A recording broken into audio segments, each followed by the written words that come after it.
दोस्तों, आप केदारनाथ मंदिर के बारे में तो जानते ही होंगे, लेकिन क्या आप ये जानते हैं कि केदारनाथ मंदिर अधूरा है।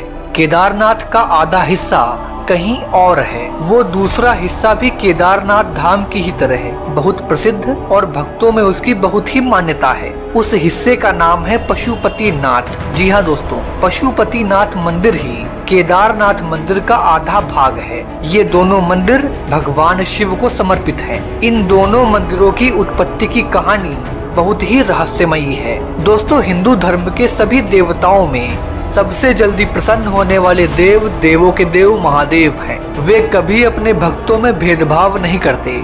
उनके लिए मनुष्य क्या, देव क्या, दैत्य क्या, असुर क्या, पशु पक्षी क्या, सभी एक समान हैं। जिन लोगों पर भगवान शिव की कृपा हो जाती है, उनका जीवन धन्य हो जाता है। दोस्तों, भगवान शिव ही एक ऐसे देव हैं जो कहीं और किसी और लोक में नहीं, बल्कि वे यही हमारे साथ इसी धरती पर कैलाश पर्वत पर रहते हैं। भगवान शिव के अनेकों नाम हैं, जैसे कि उन्हें शंकर, महाकाल, रुद्र, भोले आदि नामों से जाना जाता है। ठीक उसी प्रकार भगवान शिव का एक नाम पशुपतिनाथ भी है। पशुपतिनाथ का शाब्दिक अर्थ जीवों का स्वामी होता है। ये दो शब्दों से मिलकर बना हुआ है, जिसमें से पशु का अर्थ जीव जंतु अथवा प्राणी होता है तथा पति का अर्थ स्वामी अर्थात मालिक होता है। भगवान शिव को ही सृजन का आधार माना जाता है और अंततः सब उन्हीं में विलीन हो जाता है। इसीलिए उन्हें पशुपतिनाथ कहकर संबोधित किया जाता है। दोस्तों, आज की इस वीडियो में मैं आपको पशुपतिनाथ मंदिर के गौरवशाली इतिहास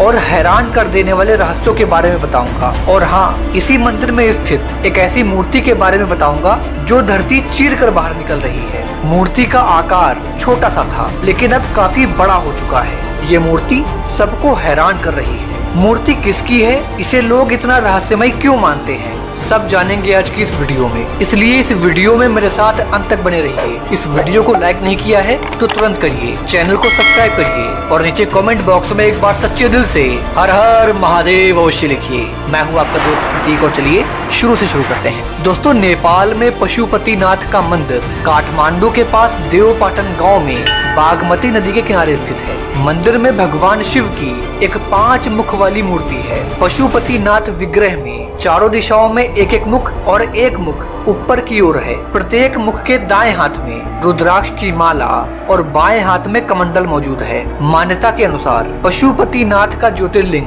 पारस पत्थर के समान है। कहते हैं कि ये पांचों मुख अलग अलग दिशा और गुणों का परिचय देते हैं। पूर्व दिशा की ओर वाले मुख को तत्पुरुष और पश्चिम दिशा वाले मुख को सज्जोत कहते हैं। उत्तर दिशा वाले मुख को वाम वेद या फिर अर्धनारीश्वर कहते हैं और दक्षिण दिशा वाले मुख को अघोरा कहते हैं। जो मुख ऊपर की ओर है उसे ईशान मुख कहा जाता है। ये चारों चेहरे तंत्र विद्या के 4 बुनियादी सिद्धांत हैं। कुछ लोग ये भी मानते हैं कि चारों वेदों के बुनियादी सिद्धांत भी यहीं से निकले हैं। माना जाता है कि ये लिंग वेद लिखे जाने के पहले से स्थापित हो गया था। इस मंदिर में भगवान शिव की मूर्ति तक पहुंचने के 4 दरवाजे बने हुए हैं। वे चारों दरवाजे चांदी के हैं। पश्चिम द्वार के ठीक सामने शिव जी के बैल नंदी की एक विशाल मूर्ति है, जिसका निर्माण पीतल से किया गया है। इस परिसर में वैष्णव और शैव परंपरा के कई मंदिर और प्रतिमाएं हैं। पशुपतिनाथ मंदिर को शिव के 12 ज्योतिर्लिंगों में से एक केदारनाथ का आधा भाग माना जाता है।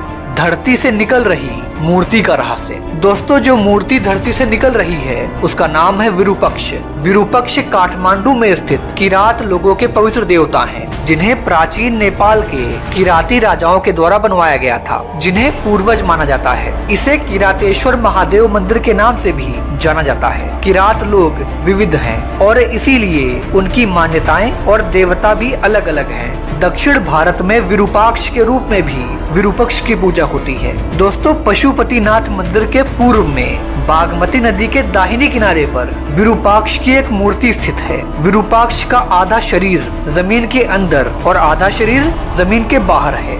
माना जाता है कि मूर्ति धीरे धीरे बाहर निकल रही है। ऐसा माना जाता है कि अगर पूरी मूर्ति बाहर आ जाएगी तो दुनिया तबाह हो जाएगी। विरूपाक्ष को कली भी कहा जाता है, क्योंकि उसके पूर्ण उदय से कलयुग का अंत हो जाएगा। दोस्तों, पशुपतिनाथ मंदिर की पहली कथा पांडवों से जुड़ी हुई है। कहा जाता है कि अपने बंधुओं की कुरुक्षेत्र में हत्या करने के बाद पांडव बहुत दुखी थे, क्योंकि उन्होंने ही अपने ही भाई बंधुओं का विनाश किया था। इसलिए उन पर गोत्र हत्या का पाप लग गया था। अपने आप को इस जघन्य अपराध से मुक्त कराने के लिए सभी पांडव बंधु भगवान शिव की खोज में निकल पड़े, ताकि उन्हें इस पाप से मुक्ति मिल सके। लेकिन भगवान शिव नहीं चाहते थे कि इतने जघन्य पाप के पश्चात पांडव को इतनी आसानी से मुक्ति मिल जाए। इसलिए पांडवों से छिपते छिपाते हुए भगवान शिव केदारनाथ जैसे दुर्गम स्थान पर जा पहुँचे। उन्हें ढूंढते हुए पांडव भी वहाँ पहुँच गए। तब भगवान शिव ने एक भैंसे का रूप ले लिया। भगवान शिव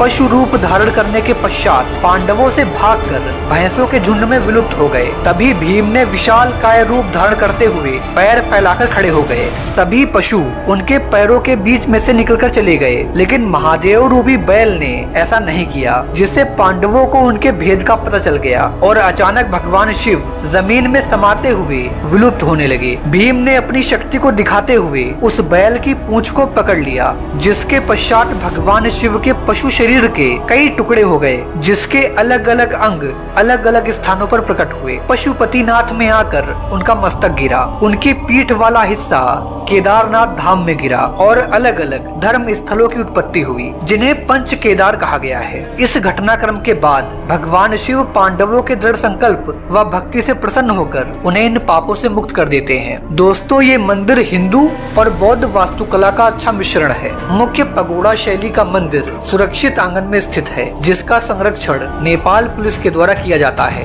यह मंदिर लगभग 264 हेक्टेयर क्षेत्र में फैला हुआ है, जिसमें 518 मंदिर और स्मारक सम्मिलित हैं। मंदिर की द्विस्तरीय छत का निर्माण तांबे से किया गया है, जिन पर सोने की परत चढ़ाई गई है।